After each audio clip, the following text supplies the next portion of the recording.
Professor Hargopal, Professor Nandita Narayan, Srimati Vasanta, Manjeera, and dear friends. I consider it an honor to be asked to deliver the first Professor G.N. Sai Baba Memorial Lecture.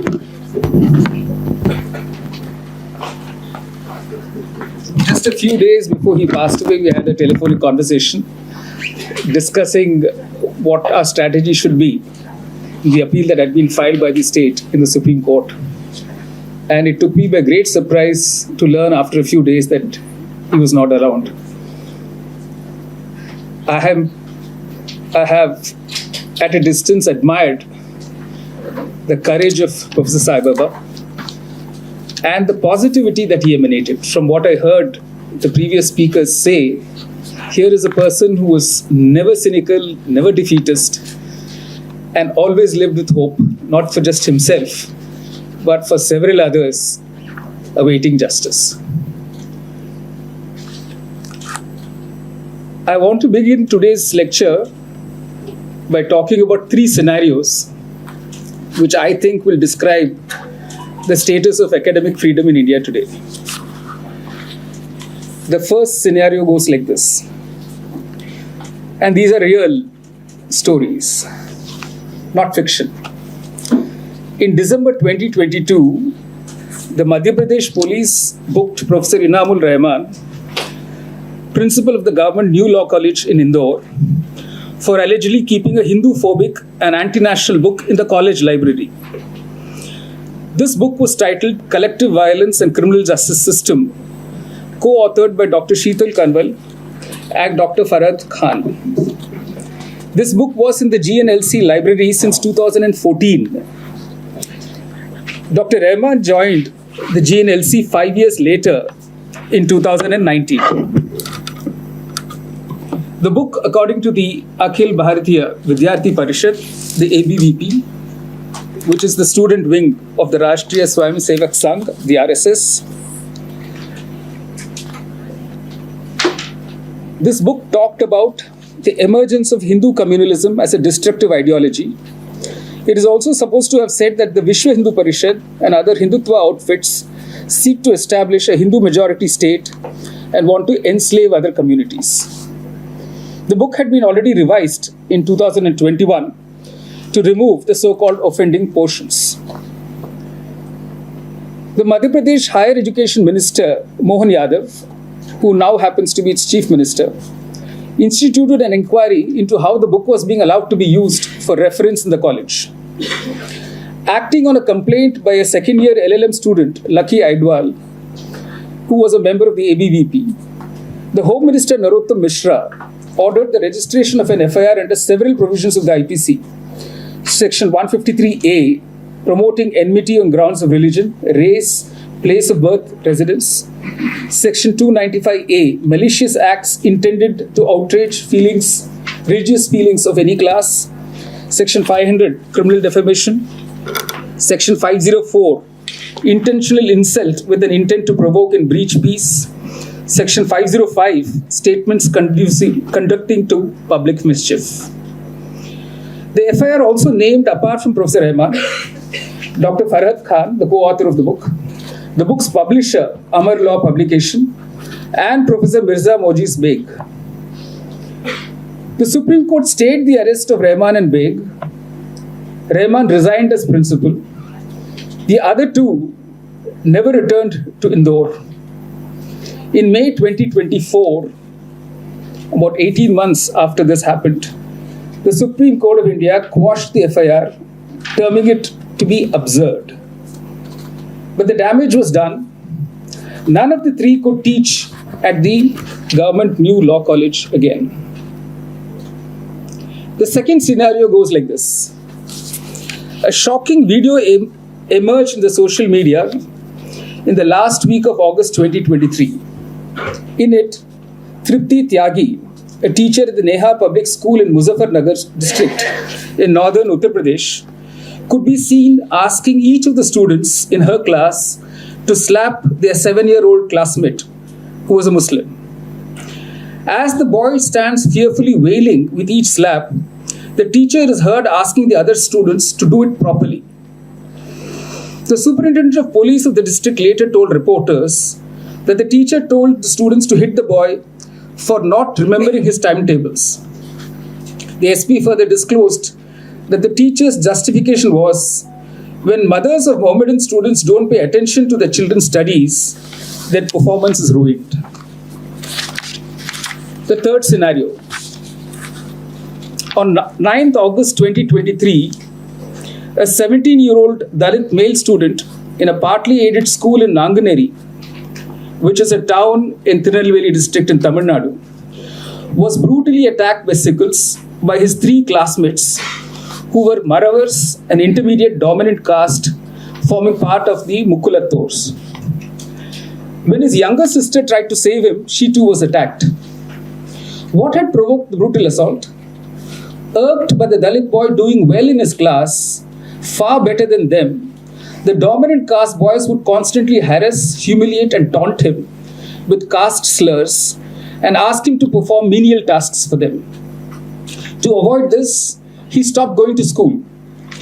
When the principal inquired, the Dalit boy confided the real reason. This then led to the incident I just spoke about. Both the boy and his younger sister were hospitalized with serious injuries for which they underwent surgeries. They were relocated to a different school.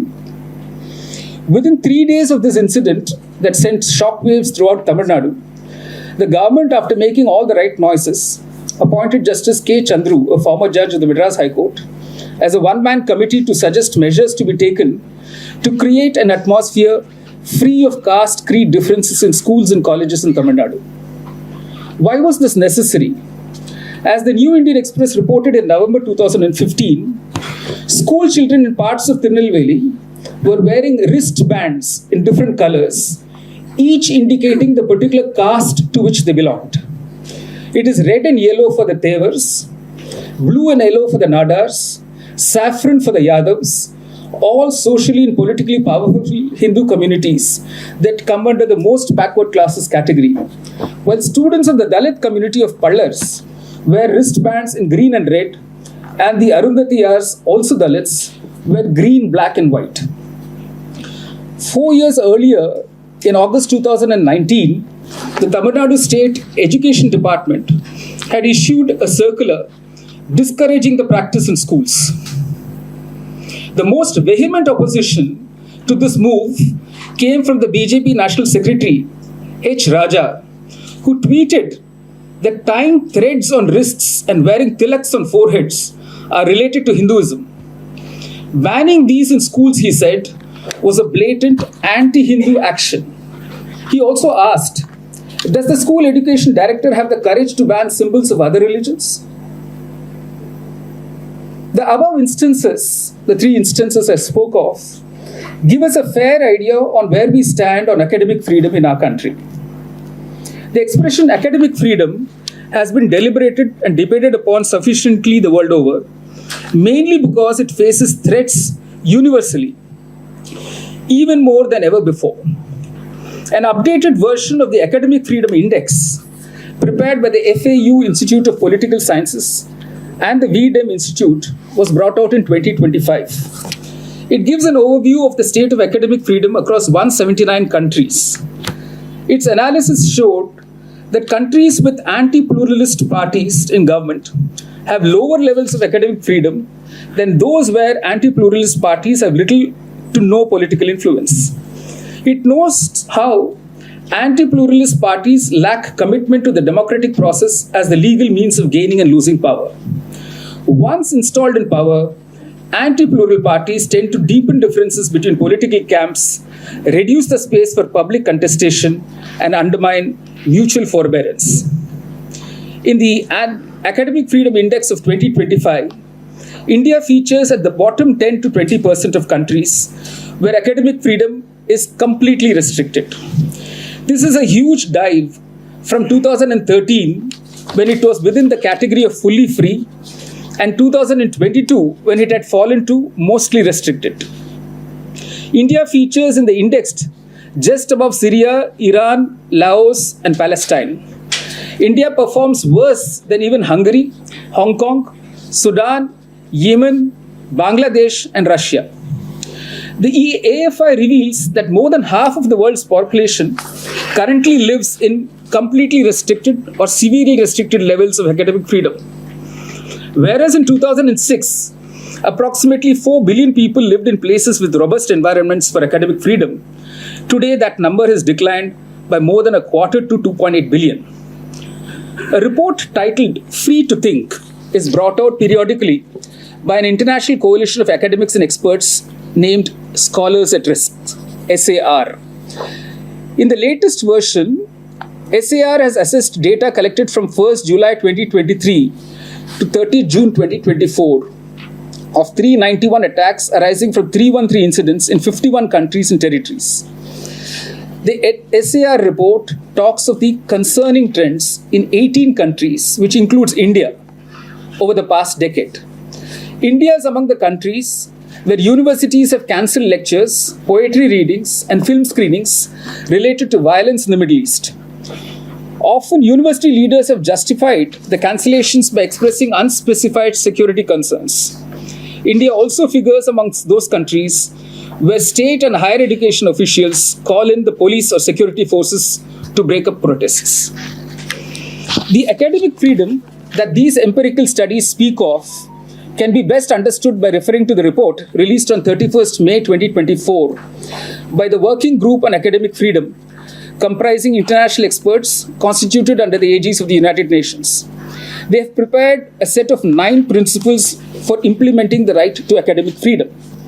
The foremost of these identifies academic freedom as a human right to acquire, develop, transmit, apply, and engage with a diversity of knowledge and ideas through research, teaching, learning, and discourse. Such engagement could take place inside the academic community, which is called as intramural expression, or outside the academic community, including with the public, called extramural expression. Another principle recognized is the right of the student to academic freedom at all levels, beginning with childhood schooling. The UN Special Rapporteur on the Right to Education, Farida Shahid, submitted her report on academic freedom at the 56th session of the UN Human Rights Council, held between 18th June and 12th July 2024. In it, she noted importantly that students should have the right to express themselves on specific subjects without fear of reprisal. Also, the respect due to cultural diversity and the need to ensure a multi-perspective approach, including in subjects such as history, should be accounted for. She urged that while educators should be encouraged to foster critical thinking and to provide diverse perspectives, they should do so in a manner that upholds the principle of pluralism, respect for others, and the pursuit of knowledge, including a supportive environment where students are encouraged to think critically, engage with varying viewpoints, and develop informed perspectives. Most significant is the Special Rapporteur's proposal that academic freedom should be considered to be an autonomous human right grounded in several provisions of international law.